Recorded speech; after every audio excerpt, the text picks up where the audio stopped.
What is going on, my You Can't Make This BS Up listener?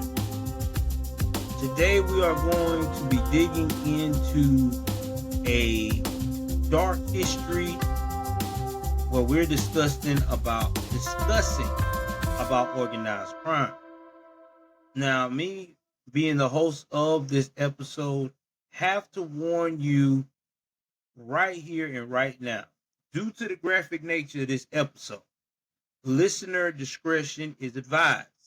This episode will include the following discussions: domestic violence, child abuse, murder, assault, and animal cruelty. Consider this one deciding how and when you will listen.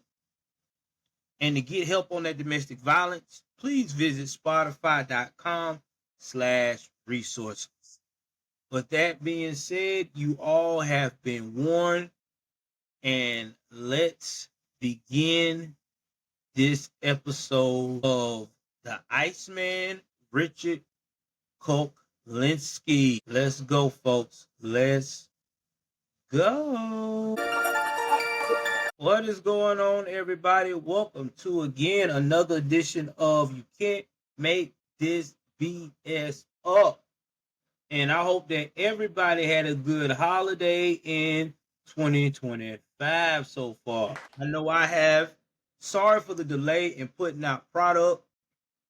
I have been sick with the flu and then turned around and got respiratory infection. But I am back to normal now. I am healthy as an ox, and I have to give it up by the grace of God. And those things are going to be discussing a lot of crimes that has happened, mostly in the U.S. and some international. But today I want to talk about a man who has become a legend in the streets of not only New York and New Jersey, but among the elitists who were a part of the Mafia families, especially the five families, back in the 70s and the 80s. This man is speaking about his life as a hitman. In fact, he has stated himself he has killed over 200 people in his lifetime. 200 people. Now, I want you guys to sit back and relax and think about that in your head, that someone tells you that they have disposed of and taken out 200 people. That's a lot of people.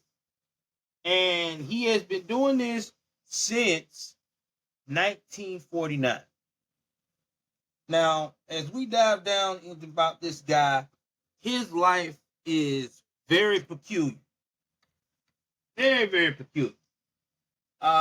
Richard's life did not start with a bed of roses, which we already know that a lot of these guys that are considered serial killers always have a rough upbringing, most of the time anyway. And he's going to definitely tell you what he's experienced and how he has had to fight through those experiences. Now, the thing that I'm talking to you guys about tonight is I cannot play a lot of these tapes where he is talking the way he's talking, but because of copyright issues. But what I can do is I can actually go ahead on and touch base on what he said verbatim and put down my sources. So enough of me talking. Let's begin with the first account of the Iceman, Richard Kuklinski. It should have been a quick, easy kill. The man staring down the barrel of Richard's gun, praying and pleading, "Please, God, help me," over and over again. Richard could barely think. It was like so annoying. "Please, God, please." He should have just shot him to shut him up. But instead, he lowered the gun, looked him dead in his eyes like he can look through his soul, and told him, You have 30 minutes. Now, if God came down and changed the circumstances, you have that time. Richard sat down and waited. 30 minutes passed. God didn't show up. So he knew right then and there what he had to do. Richard never felt guilty after a murder. He never felt anything at all. But this time, for the first time in his life, he found himself regretting what he'd done. He shouldn't have let it go down like that. By the time he got back home to his wife and kids, they were already asleep. Changed his clothes, made himself a turkey sandwich, one of the few sandwiches that he actually enjoyed and indulged in. He was sitting down and watching some TV. Something was bothering him. That has been bothering him since he's first put hand on killing someone. Why he's so cold and cool? He didn't think he could change. Just want to understand it. Just wanted to understand. Now, Richard Kuklinski was a man of many talents and skills. When it came to the underworld, he was good with the following: hijacking, burglary, piracy, arms dealing, money laundering, and his favorite expertise of all things, contract killing. See, to the police, they just known him as Iceman because one of his victims' bodies was found frozen. In the underworld, where people actually deal with him on a regular basis, had many names for him. They would affectionately call him Big or Rich, Polar, and the ones that feared him the most would call him the devil himself. See, between 1949 and 1986, and this is through the estimate of Richard talking with several interviewers and different types of therapists and psychologists over the years, that he had been responsible between 100 to 250 people death. And both of them was for fun and profit. Now, after decades of operating without a care in the world, his day finally came down in 1986. And when he got arrested in 1986, he also wound up being convicted of 6 counts of murder. And then 20 years later, while he's in prison, he dies of a heart attack. But what Richard has done that most serial killers are not able to do is leave a lasting effect on people. And that is by revealing in those interviews of how he operated when he did a kill, what made him want to kill, and how he felt after the kill. And also more about his personal life and his family life and etc. Now, what I'm about to talk about in this podcast is most of the claims on here can be checked out. The cases have been resolved. You can look them up, especially on newspaper.com, and it will tell you everything you need to know. Now, some of these we cannot prove either, because they either was never written up in the newspaper, or witnesses have never come forward, or if they did come forward, they're no longer alive. So, with that being stated, and for the sake of this story, I am going to take Richard's accounts of what he's telling to the interviewers by face value, because everything else he has told has not been a lie. So, with that being considered, let's move forward. Now, we do know that his career as a killer and crime ringleader, Richard also led a double life, because in front of his neighbors and the people that he wanted to see that he is able to operate with the facade. Now, with his neighbors and friends and family, that facade was showing them that he was a respectable family man and that he was a good neighbor and he lived in the suburbs of New Jersey. You know, like a PTO day. The guy that goes in, gets involved, does barbecues. That was Richard kind of thing with his close neighbors. But like his wife said, Bob, there was always two Richards. See, there's the generous to a fault Richard. And then there's the meanest man on God's green earth, Richard. Anyway, getting back to this story. It was a hot, sticky morning in June of 1979. Richard Kuklinski now is age 44. He emerged from his white Cadillac outside a diner at the edge of the Hudson River. This was where he would always meet up with Roy DeMeo. See, DeMeo led a crew of executioners for the Gambino crime family. Now, this is a branch of the Mafia based in New York City. The Mafia was divided into multiple smaller groups, or as you would want to call it, gangs or families. Now, each in control of their own designated territory.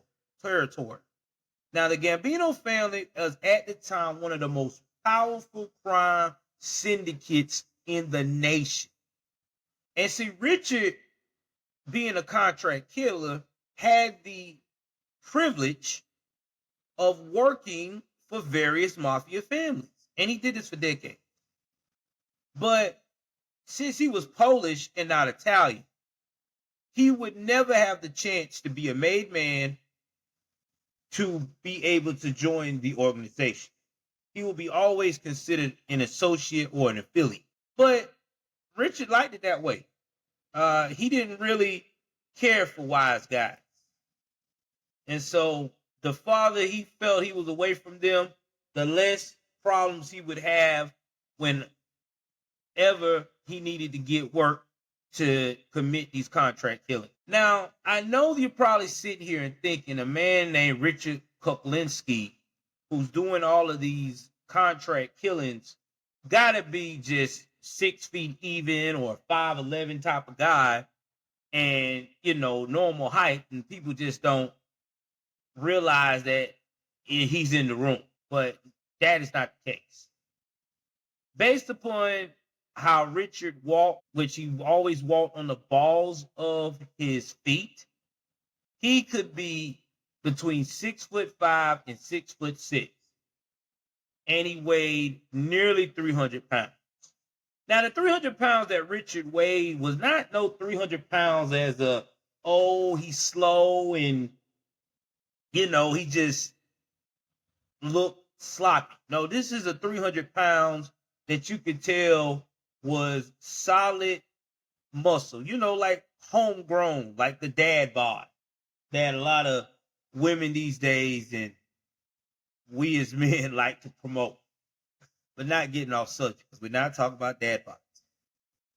Richard anonymity was the exact reason why Roy DeMeo had called him to the diner that morning. The Mafia Commission had just met. They came to a unanimous agreement. Carmine Galante had to go. See, Galante ran this heroin distribution business for New York's Bonanno crime family. But see, his violent power grabs had gotten out of control to the point that it was bringing heat and attention to all of the five families. The Gambino family had offered up their best and brightest assassin to help out, Big Rich. Now, Richard was honored. This was the biggest assignment he has ever given. The trip would go down at Galante's, the hit would go down at Galante's regular lunch spot, Joe and Mary's Italian American restaurant in Brooklyn. Now, Galante and his bodyguards didn't know Richard's face. So Richard would have a prime position near his quarry, hiding in plain sight to see where this man operates and moves. Now, this is risky, but this is Richard we're talking about, who not only loved the challenge, but absolutely reveled in a challenge. So he was all in. But today, he had other matters that he had to handle. In his civilian life, Richard was famous for something else. And that's his barbecues. See, the whole neighborhood was invited to the Kuklinski home for weekly summer cookouts. In this part of his life, Richard was friendly, polite, even sweet. He went as far as the neighbors in the IRS knew him as a film distributor. Now, don't get me wrong, that is true. But he was distributing what they would call back then smut, which we call now pornography. And he was doing it for decades. Even his wife, Barbara, had no idea what he really did for a living. And I got to pause right there. I really feel like that the wife kind of knew an idea he was into something shady, but I don't know. Maybe she was really sincere about it, because she talks about further why she said she never knew what he was doing. See, she never asked because she figured correctly and very quickly that the only answers she would get when questioning Richard was terrible violence. See, Barbara had learned that firsthand, but she had no idea how deep his cruelty ran. The only one who had any idea what was going on at that time was their 15-year-old daughter, Mary. Richard had a strained relationship with his daughter, Mary. Now, no, guys, get your head out the gutter, nothing like that. It was never crossed that line. It was more of a good friendship. And he would tell her things about his childhood, about what he did to, I guess, to keep his conscience cold. You know, not to heat it up, but to keep it cold. See, they would often went down to the pond. They would feed the ducks. And Richard would just tell his daughter about all his trauma. First, about his abusive parents. Then about how he murdered his first victim. And then talking about how difficult it is of hacking someone's leg off to fit their body with a steel barrel. Now, when Merritt was a toddler, Richard told her that if he ever killed his wife by accident, he'd have to kill the whole family so there wouldn't be no witnesses. And then he looks at his daughter, Merritt, and he said, but you be the hardest to kill. You understand? Now, don't get me wrong. Richard loved his other two children. Now, Christian, who is 14 years old now, and Dwayne, just 10. And he always made sure they had the best clothes and toys, anything they wanted. And when the Galante assassination business was over, he was taking them to Disney World. Now, family bonding time now was a rarity these days. Richard was filling 4 or more contract kills a month. He was flying the first class to LA or Chicago or Wisconsin or Brazil, anywhere a body needed to drop. Luckily, this next assignment was just a quick drive away in Brooklyn. On the morning of July 12th, Roy DeMayo picked up Richard for the drive down to Joe and Mary's diner. Richard was calm as ever. there's a good chance he'll die that day. But they say it's better to die doing what you love. Mm. So when they pulled up near the restaurant, DeMaio kissed Richard on both cheeks and wished him luck. Richard made him promise he wasn't going to ditch him there without a ride back. And that was Richard's number one rule. Never trust anyone. And he's followed that rule. And this is how he's been able to maintain his power in being a contract killer for over 30 years and not even being questioned by the police. He walked into Joe's and Mary restaurant, sit down towards the back in order to meet Paul Sandwich. No utensil means no fingerprints left behind. He cased the room. It was narrow and crowded. Not the ideal layout for a hit. He ran through the plan in his head. A team of masked Mafia assassins would roll up outside as soon as Richard saw them approach. He would get up, walk over to Galante's table, and get the jump before Galante even had time to realize what was happening. The other assassins would be right behind him to make sure the job was finished. Galante finally arrived with his two bodyguards and headed out to the back patio. Richard ate his sandwich slowly, keeping an eye on the patio and one on the window out front. Then another man joined Galante, and yet another man wandered out onto the patio. Richard had no idea if all these people were armed, but for better or worse, he was about to find out. Soon enough, a car pulling up from the restaurant and three men in ski masks step out. Richard got up and walked straight towards the patio, eye locked on the glass, on his target. Galante was just finishing his meal, smoking a cigar, enjoying the warm day.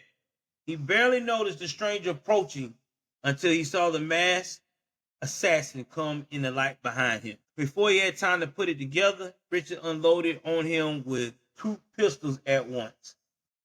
As soon as the other assassin started firing, Richard turned and walked right out the front door. Carmine Galante was bleeding out of the concrete, the cigar still lodged between his lips. He was dead at the hands of the Mafia, including members of his own crime family. Only one of the three mass shooters were ever identified, Anthony Indelicato, a member of Galante's own Bonino family, who in 1986 was finally convicted and sentenced to over 40 years in prison. All right, guys, we're about to take a short break. I'll be right back. All right, guys, we are back. Sorry about that. I had to handle some business right quick for a short time break, but we are back and we are ready to pick up where we left off. Now, he barely noticed the stranger approaching until he saw the masked assassins coming in right behind. Before he had time to put it together, Richard unloaded on him with two pistols at once. And as soon as the other assassins started firing, Richard turned and walked right out the front door. Carmine Galante was bleeding out on the concrete with the cigar still lodged between his lips. He was dead at the hands of the Mafia, including members of his own crime family. Only one of the three mass shooters were identified, and that was Anthony Indelicato, a member of the Galante's own Bonano family, who in 1986 was finally convicted and sentenced to over 40 years in prison. Richard was never a suspect in Galante's slaying, and eyewitnesses ever mentioned seeing a man more resembling a pro wrestler than a mafioso that day. Now, some take this as evidence that when Richard recounted this story long after that he was incarcerated, that he was lying. But others believe it's proof Richard was just good at his job. He was able to slip through the chaos without ever being detected. Like many of Richard's alleged murders, in the absence of solid evidence, it's impossible to prove or disapprove his involvement. Later in the summer of 1979, Richard took his family on a road trip to Florida. He was in an unusually good mood, singing along to the radio as they drove down the coast. They spent the vacation fishing, dining at the nicest restaurants in town, and, as Richard promised, experiencing the magic at Walt Disney World.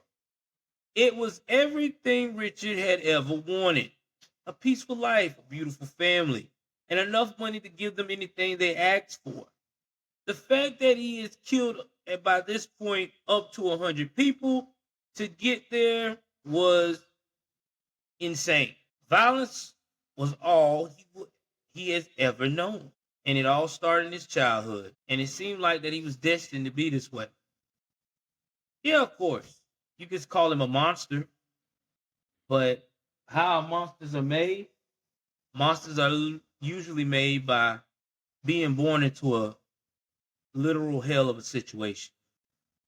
See, at the height of his career in the early 1980s, Richard Kuklinski was one of the most notorious contract killers in the Northeast. But even Richard himself was never sure whether his remorselessness and cruelty was a result of the nature of him wanting to kill, or the lack of nurture that he had growing up. See, Richard Kuklinski entered this world on April the 11th, 1935. It seemed every force in the universe was always against him.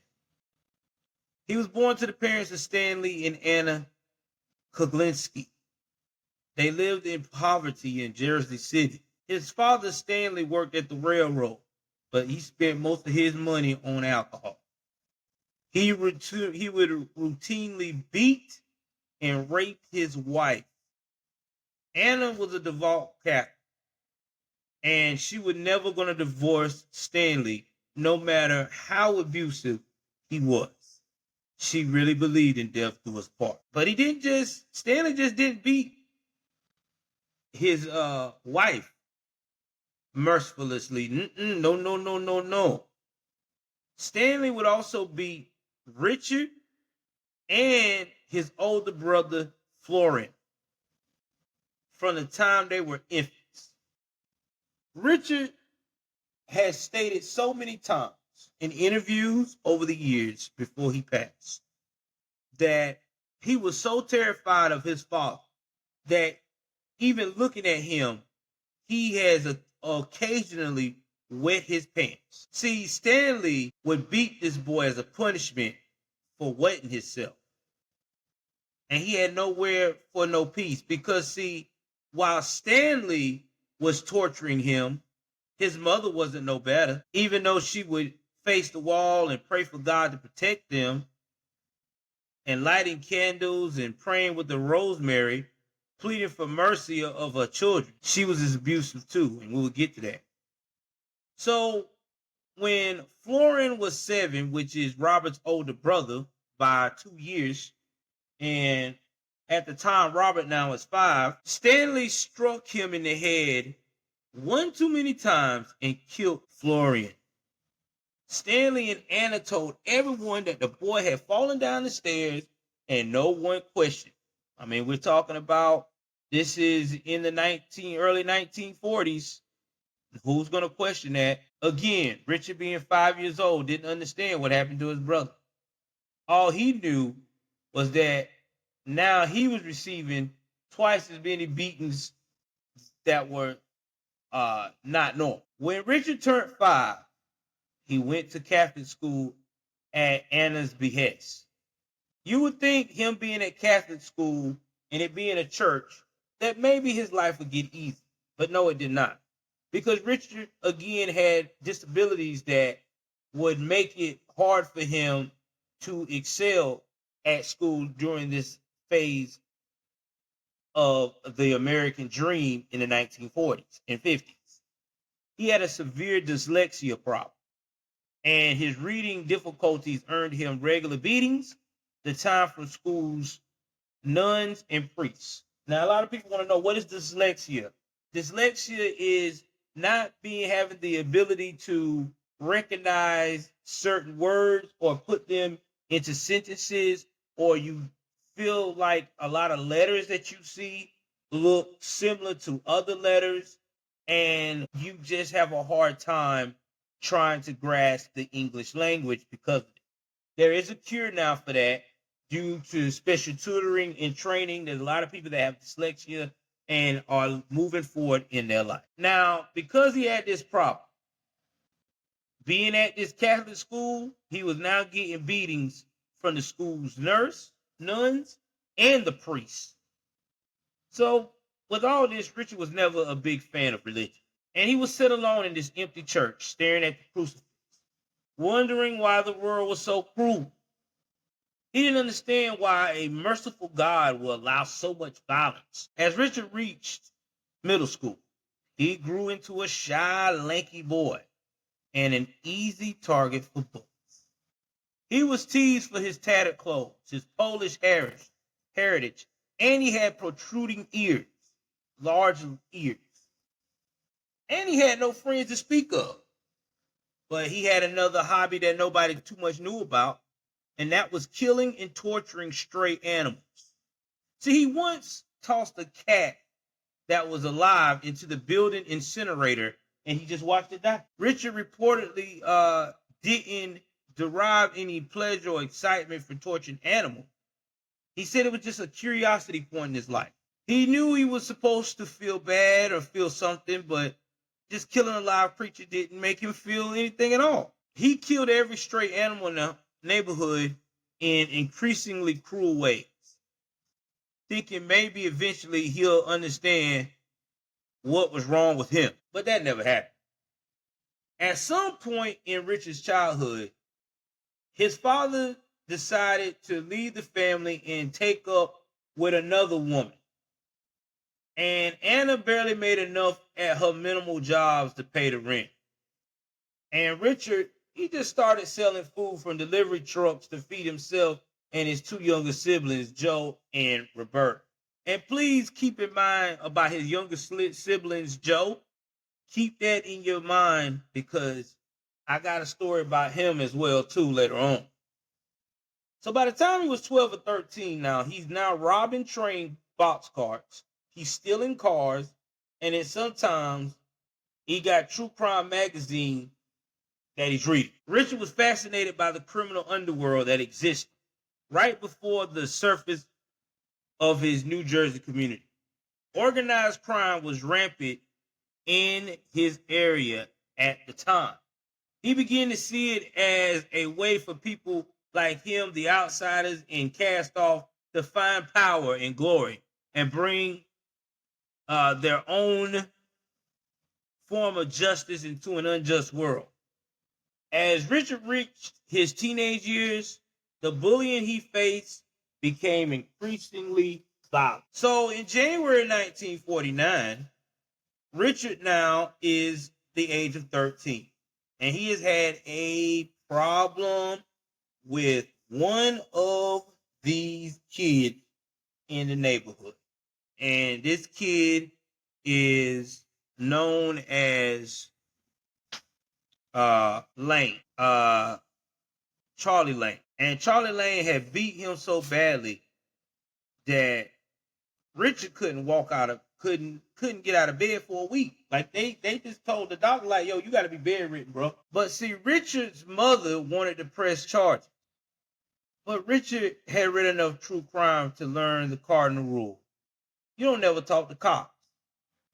He's gonna do it on his own terms and on his own time. So about 2 or 3 weeks later, when his injuries had healed up, Richard decided to grab a long wooden dowel from the closet. Now, if you don't know what those long wooden dowels is, back in the day, they would have the hangers hang in the closet on a long, hardcore wooden cindelar thing. My great grandma had one, and they're hard. I'm talking about these things are super, super thick. They made out of oak, real oak, all right?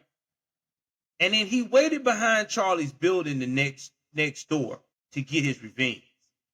So Richard already knew Charlie's routine by just observing him for a week. And he already knew that he had to go that way to come home.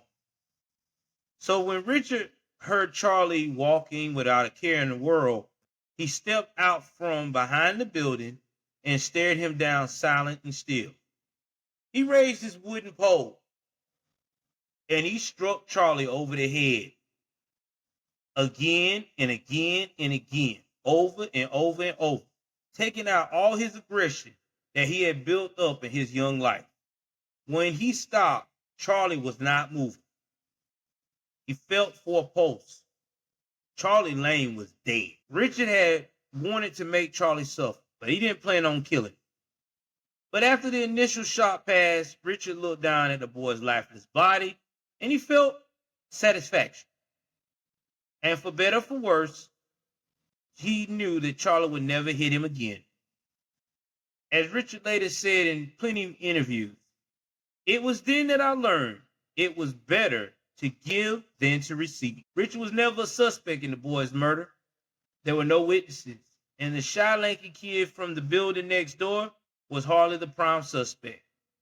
But Richard's brutality was only beginning, because over the next few years, Richard gained a reputation as a young man who was not to be messed with at all. See, he dropped out of school at the 8th grade, and then he began to hang around shady pool halls where criminals were known to congregate.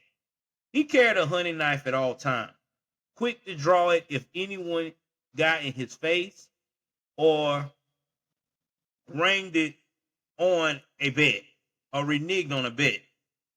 He felt at home there in the seedy underbelly of Jersey City. Beneath his quiet exterior, he was coolly confident, charming, and funny, and the other rough and tumble kids seemed to gravitate towards him. For the first time in his life, he had friends. Sometime in his early teen years, he organized 4 of his friends into a gang he called the Coming Up Roses, both because they saw good things ahead and because anyone who messed with them would end up fertilizing plants. Under Richard's command, the gang robbed liquor stores, broke into and looted warehouses, burglarized homes on the real nice and rich side of town. The Coming Up Roses became a fixture of the nightlife in Jersey City and nearby Hoboken, New Jersey. And by 1951, Richard was around 16 and they were notorious. It isn't uncommon for teens to join criminal gangs. What is a bit unusual is that the Coming Up Roses soon caught the attention of a much more powerful criminal, Carmine Genovese, a member of the Galante crime family. They were one of the 2 branches of the American Mafia based in New Jersey. 4 of the 5 members of the Coming Up Roses were not Italian and could never officially become a part of the Mafia. But still, Carmine admired their ambition. He recruited the ragtag gang of New Jersey kids for a number of odd jobs, from breaking into warehouses to hijacking semi-trucks. Again, this story is based on Richard's recollection, and it can't be substantiated with outside evidence. But based on his later involvement with the Mafia, I will accept the possibility that he may have worked for the Galantes as a teenager. But this time running around with the criminal big leagues would end as quickly as it began around 1954. 2 of the Coming Up Roses, John Wheeler and Jack Dabrowski, decided to stick up a card game run by members of the Galante family. And one of the gamblers there, a man named Albert Parente, recognized the young hoodlums as members of Richard's crew. Parente found Richard, sat him down, and explained to him What happens when you try to rob the Mafia? Parente believed Richard wasn't involved in the stick-up, but nonetheless, Richard's gang members was his responsibility. They had to go. Now, Richard tried to bargain with him because these are his friends. John and Jack was the two of the only friends he ever had. But it was clear, if he didn't kill them, Parente would. At least he could do it and take care of it himself, make it quick and painless. He found Jack, shot him in the head, and left him where he dropped. He did the same with John. And just like that, the coming up roses were over. Not long after, Carmine Genovese was arrested and the work he's been giving Richard and his gang dried up. Without his work, without friends, Richard was lost. He had a thirst for violence, but now he had nowhere to channel it. He was bored, and he's only in his early 20s. He took to wandering around Manhattan, drinking and gambling away the small bit of money he had left. And just like his father, drinking made his temper even worse. One day, a homeless man came up to him begging for change. A bit too aggressively annoyed, Richard pulled out his hunting knife and stabbed the man in the chest. There was no eyewitnesses. He just left the dead body lying there in the middle of the street. This kind of incident soon became routine. Richard beat, shot, or stabbed anyone who triggered his temper. Homeless men who badgered him for change were men in bars who insulted him. Throughout the next few years, Richard killed, by his own estimate, up towards 50 men on the streets of New York, leaving most of them where they fell.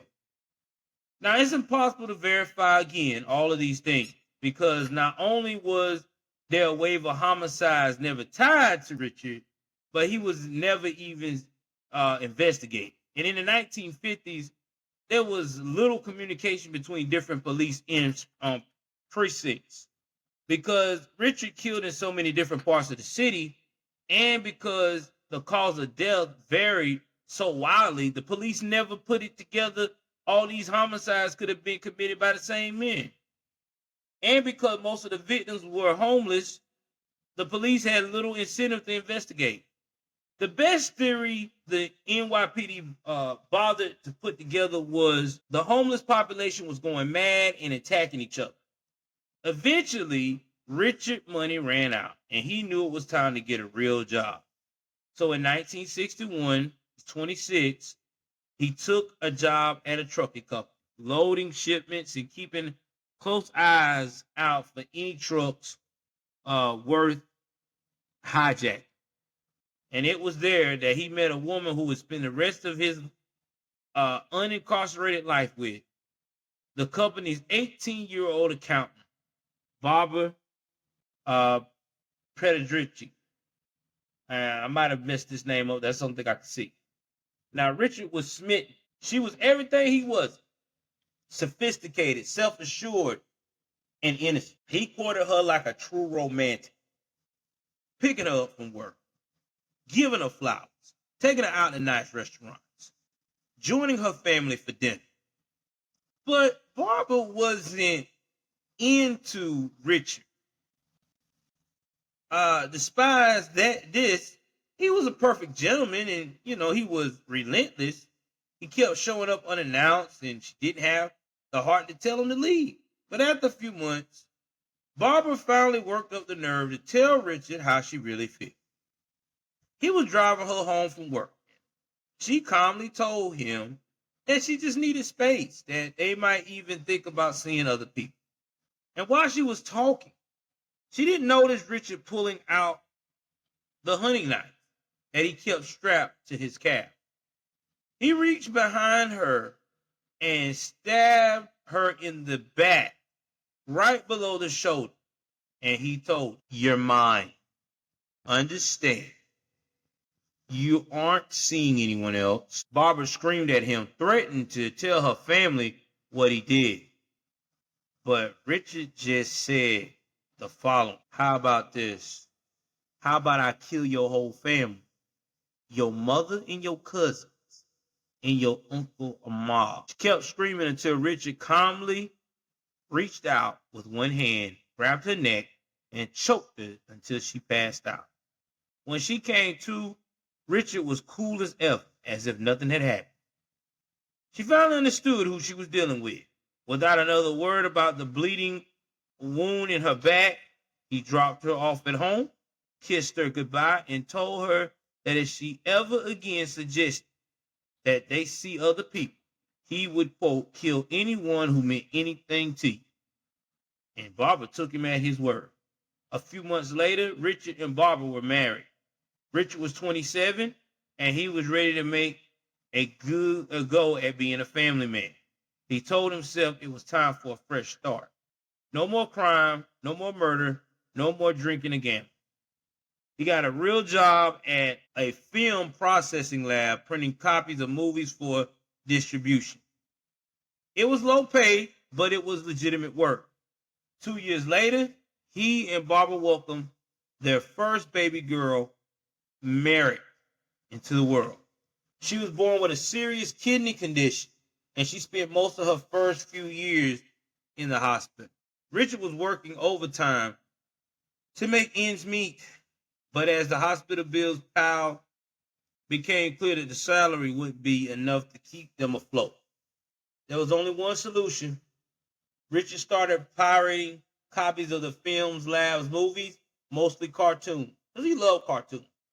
After everyone else had gone home, he stayed at the lab for 4 hours copying reel after reel of film. He snuck the pirated reels home and sold them to a man named Phil Solomon, who ran a store in nearby Patterson known simply as the store. Anything that was stolen, he sell it. Porn, jewelry, appliances, canned goods. Solomon was a cook through and through, but so was Richard, and they became instant friends. In 1965, the second Kuklinski daughter, Kristen, entered the world. With 2 children to support, and with their older daughter, Merrick, still in and out of hospital, Richard needed more money and fast. He started out powering family movies, regular, cinematic flair, but the lab also printed pornography, which sold for a hefty premium on the black market. So Richard decided to switch his focus. Richard soon found another distributor, Tony Agrella. Now, he was an associate of the Mafia Gambino family. Agrella and his partner, Paul Rothenberg, ran a nationwide porn distribution ring, and they would buy anything Richard was selling. But pirating films reel by reel was a slow, arduous process. Richard and Barbara's third child, Dwayne, was born in 1969. Now he got 3 kids, and he needed to multiply his profits. Why didn't he cut out the middleman and start producing his own films? I mean, pornography was after all perfectly legal back then. It was in that sense far less risky than pirating. So he called up a few directors he met at a film lab, borrowed some money from a gorilla, and opened his own porn production studio. Eventually, a gorilla came around asking for his money. Now, Richard brushed him off, thinking he could stall him until his new enterprise turned a profit. But by August of 1973, after at least 6 months with no repayment, Tony Agrilla was tired of excuses. Richard was going to pay him back or face the music. In August 1973, Richard Kuklinski was well on his way to becoming a successful porn producer. He thought he would stay in the business a few more years, save up money for his family, and then retire. But Roy DeMille had other plans for him. DeMille was an associate of the Gambino family who became a partner in Aguala and Rothenberg's porn distribution business. A few years earlier, DeMille had done just about nothing for the company except take a good cut of their money. But today he was called upon to deal with one debtor named Richard Kuklinski. When Richard arrived at his office, Roy DeMeo was there and asked him rather aggressively where Tony Aguilar's money was. Richard didn't know DeMeo at any more than DeMeo knew him, and he didn't appreciate being strong-armed on his own turf. Richard told him as much, and then turned and left. Richard was waiting for the elevator. From out of nowhere, DeMeo and 3 other guys surrounded him, guns drawn. DeMeo beat Richard mercilessly with the butt of his pistol. The other guys joined in, pummeling Richard until he was nearly unconscious. As the elevator arrived, DeMeo gave him one parting warning. You come up with my money, or you're dead. Richard got up, cleaned up his wounds, and vowed to himself that one day he would kill Roy DeMeo. But not now. He'd be the first suspect. He had to repair his reputation first. No, even better, he had to become DeMeo's friend. Richard tracked down Roy DeMeo at his main haunt, the Gemini Lounge in Brooklyn. Richard apologized for his behavior a few days earlier. He had known who he was, that he wouldn't have been so disrespectful. And then he came the business proposal. Richard wanted to partner with DeMeo. They both had their own porn studios and their own distribution connections. And they combined their efforts, they could make serious money together. DeMeo had to hand it to him. This guy was confident. Aside from the money he owed the gorilla, Richard had a good reputation with the crime world. Perhaps they'd just gotten off the wrong foot. So from the day forward, Richard and DeMeo were in business together. In the 1970s, porn was an absurdly lucrative business, and Gambino family had a lock on the distribution all over the country. By the mid-70s, Richard and Roy's business was booming for the first time. Richard was making a good, steady living, more than enough to support his 3 kids. He was buying new furniture, appliances, flowers, and jewelry for Barbara, even a big new ranch-style house in upper-class suburb of New Jersey, and that was in Dumont, New Jersey. Barbara had no idea where this money was coming from. Now, she knew he'd been pirating cartoons, but she didn't know about adult films were part of his enterprise. She noticed he was coming and going at strange hours, never offering an explanation, but she didn't question it because she already knew what would happen. Anything may set him off into a rage. Richard's temper exploded from out of nowhere. He would be in a great mood one minute, then throwing furniture through the window the next. He would then start beating Barbara. She would taunt him as her hit, almost egging him on. She later explained, I was not about to let him make the doormat out of me and my mouth shut. Forget that. Richard's brutality was causing problems in his work life as well. Roy had put him in charge of debt collection, thinking his imposing size and strength suited him well for the job. But Richard had a bad habit of killing customers right after they paid up, or even before they annoyed him enough. Customers' relations were not Richard's strength, but there was another area where his violent nature might come in handy. Richard, Roy, and Roy's cousin Joe was driving through Manhattan one day. Roy suddenly told Joe to pull over on a quiet street uptown. He handed Richard a .38 with the silencer attached, pointed out a man walking a dog down the block, and told Richard to kill him. Richard didn't know who the man was and why he needed to die, but he didn't think it was a good time to argue. He calmly got out the car, caught up with the man, and shot him. This was a test, and Richard passed with flying colors. When he got back in the car, Roy told him, you're cold like ice, well done. They went over to the Gemini Lounge and passed through the bar into an apartment connected to the back of the building. DeMero ran an execution crew for the Gambino family, and that was his headquarters. The rest of the team was already there. They just finished stringing up dead body to bleed out in the shower. DeMeo invited Richard to sit down for dinner. And they ate spaghetti, they drank wine, they laughed, they joked, and they brought the dead man out of the bathroom and methodically chopped them into pieces. Now, Richard didn't help. He just watched in amazement. It was precise, efficient routine. Everyone knew exactly what to do, and they didn't even need another pair of hands on the job. From day one, DeMayo's crew didn't care for Richard. They thought he was awkward and unfriendly. Richard never really liked them either. He thought they were a bunch of loudmouth lunatics. But the way they worked together with total trust and cooperation was astounding to him. They were part of a family, of something like an A-team, a family. But Richard was never going to be a part of DeMayo's crew. Since he wasn't Italian, he could never be officially inducted to the Mafia. His proper place was always going to be outside the shadow. DeMayo told Richard he would work alone on the special assignment he couldn't trust to his Mafia brothers. The specific details of Richard's work can't be verified again, like I said, because there's no evidence or no witnesses.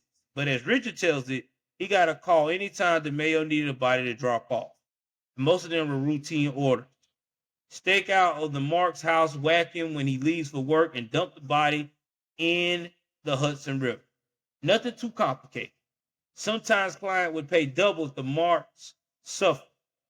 There were countless ways to make that happen, but Richard's favorite was to tie up the victim in the remote Bucks County woods and wait for the rats to come and eat them alive.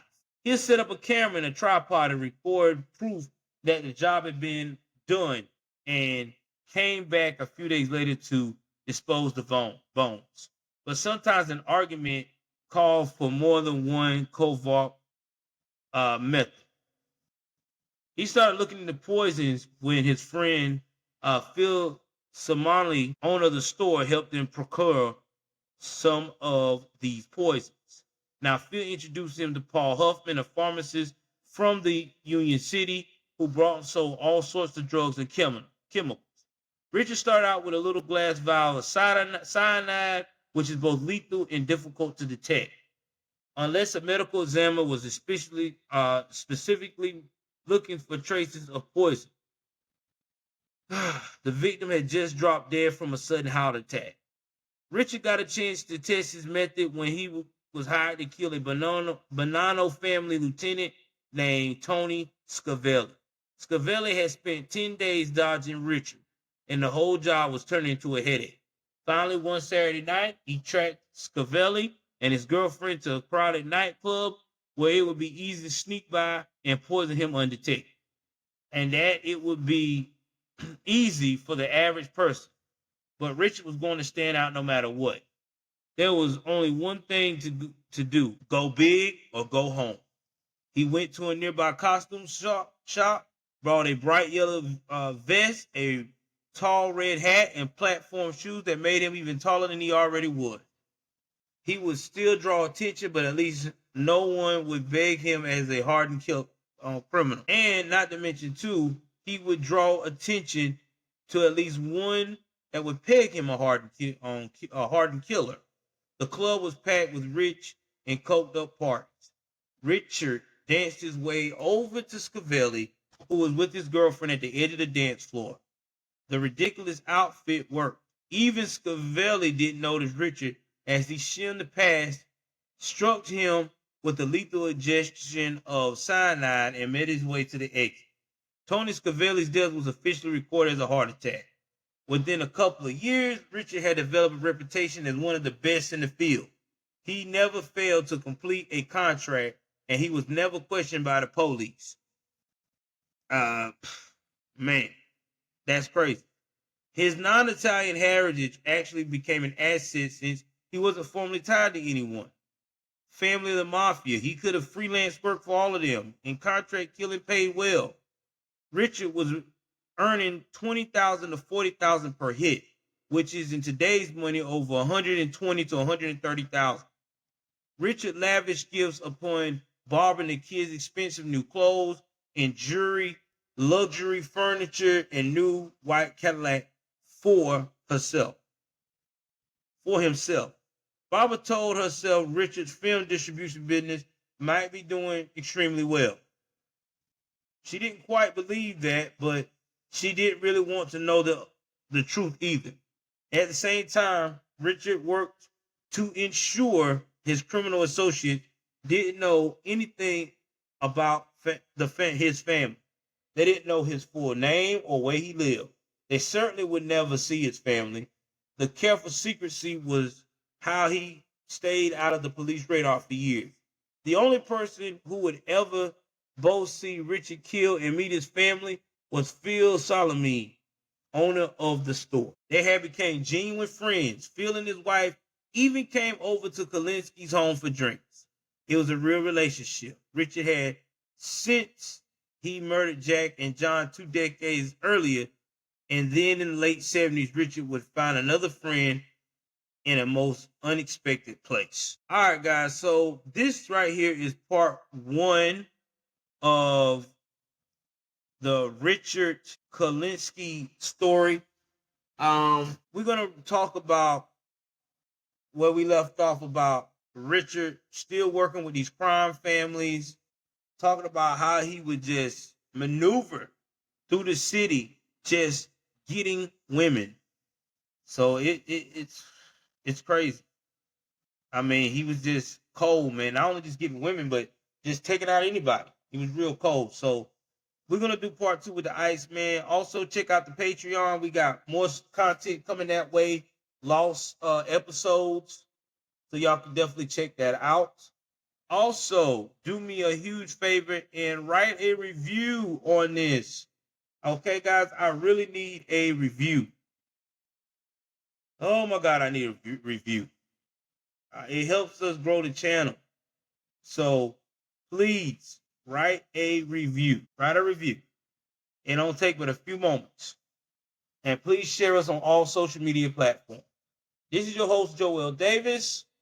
Take care of yourself and be safe out there. We'll do part two of Robert Kuklinski, hopefully by tomorrow. I'm out.